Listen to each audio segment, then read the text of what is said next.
Hello everyone, and welcome back to English Tutor Hub official channel, where learning English feels like art.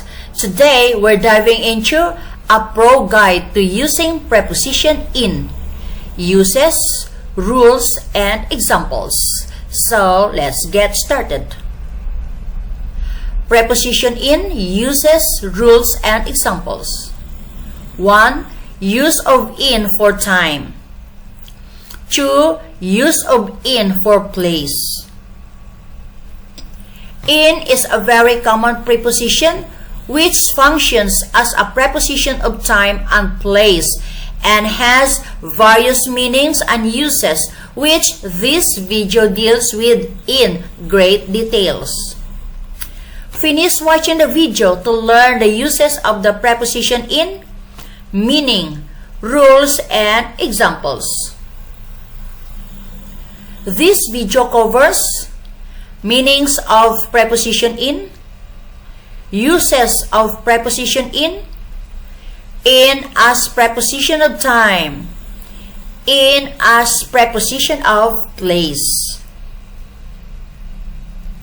Before you learn the uses of preposition in with examples, you need to once go through the various meanings of it. Mastering the different meanings of the preposition in helps you clearly understand a statement containing in preposition. Different meanings of preposition in.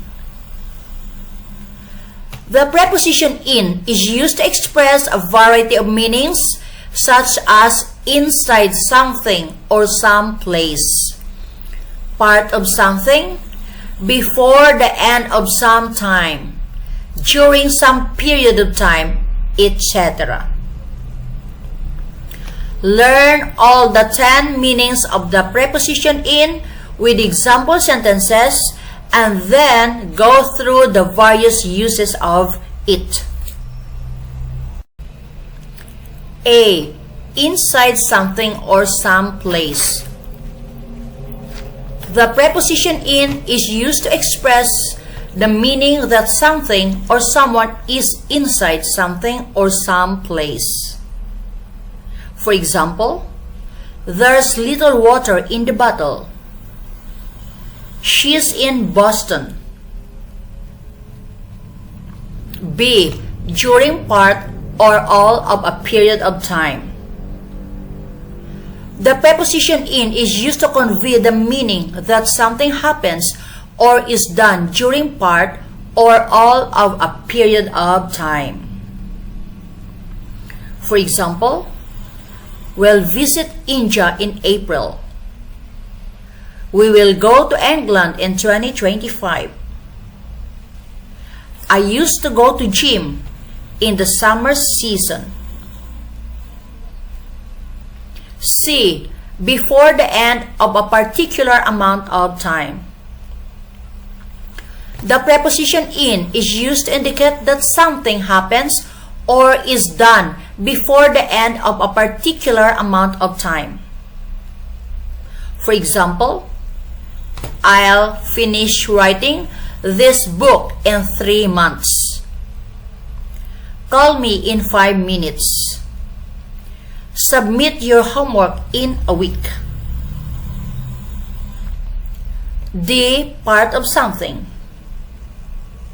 The preposition in is used to show that something is part of something else.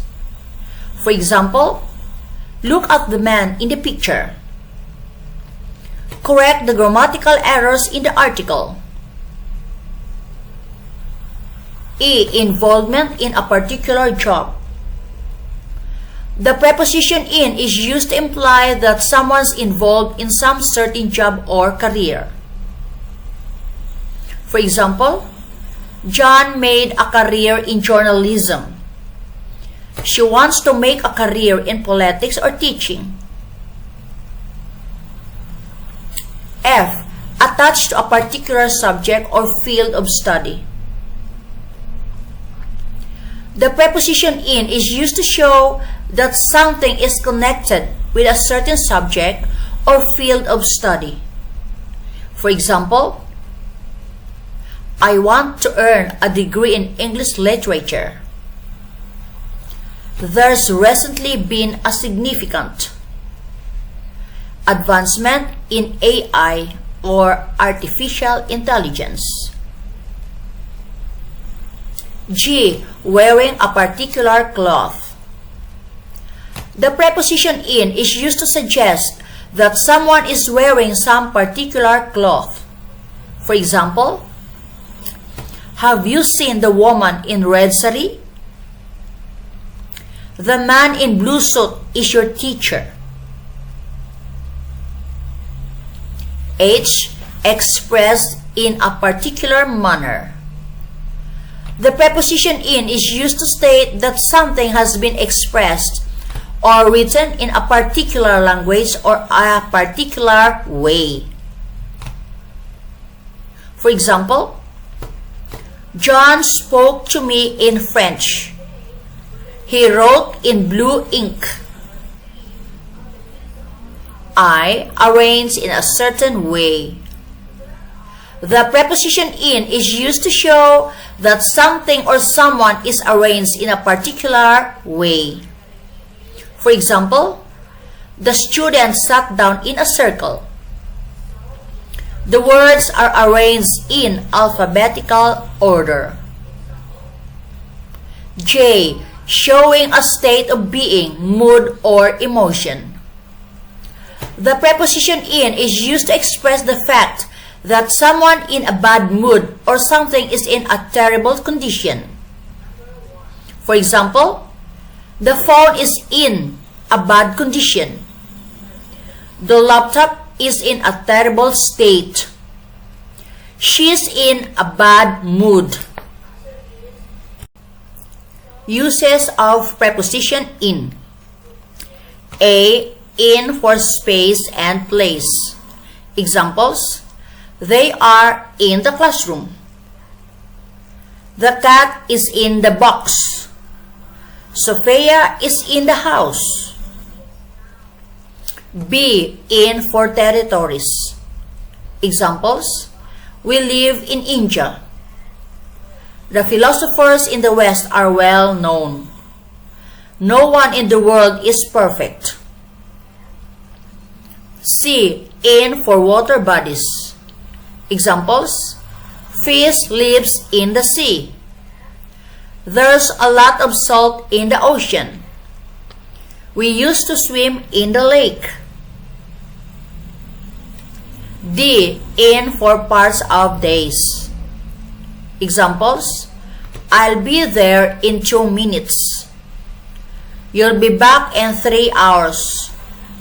We have breakfast, lunch, dinner in the morning / afternoon / evening. E. For parts of months. Examples: you have to return in 5 days.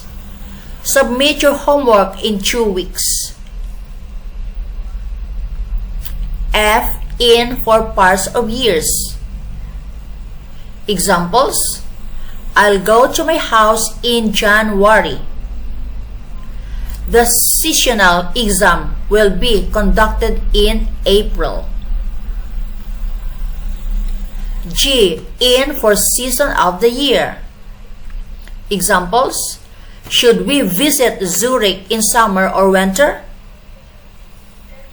Should I visit your home in spring or autumn? H. In for years and centuries. Examples: she was born in 1999. Sophia became popular in the 1970s. This book was written in the 20th century. More examples of in preposition in sentences.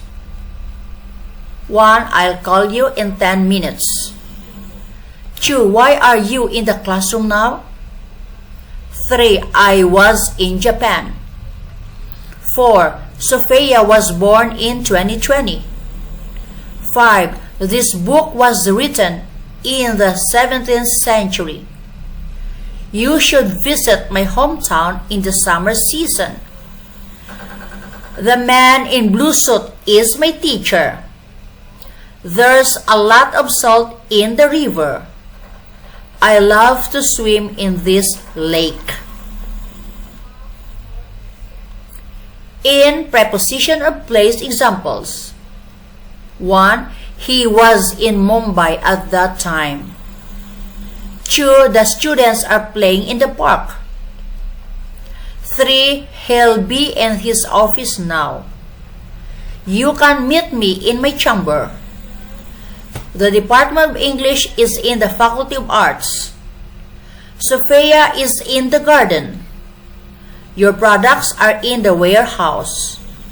My books are in the bag. They are playing in the hockey ground. In preposition of time. I'll be with you in an hour. You have to finish reading this novel in 1 week. You can learn only the basics of English grammar in 3 months. The students will now earn their undergraduate degrees in 4 years. We can learn to speak English in a year. I'll return it in 2 days. We usually take a walk in the morning. I usually take a nap in the afternoon. Why are you sleeping in the evening? Frequently asked questions in preposition use. What is the use of in preposition? 1. In for place. 2. In for time. 3. In for parts of days. 4. In for parts of months. 5. In for parts of years. 6. In for seasons of the year. 7. In for water bodies. 8. In for territories. 9. In for centuries. How to use preposition in English grammar? In English grammar, in is used to express time and place, as in, he was born in 2012. And Sophia will be in her office now. What are 10 examples of in preposition?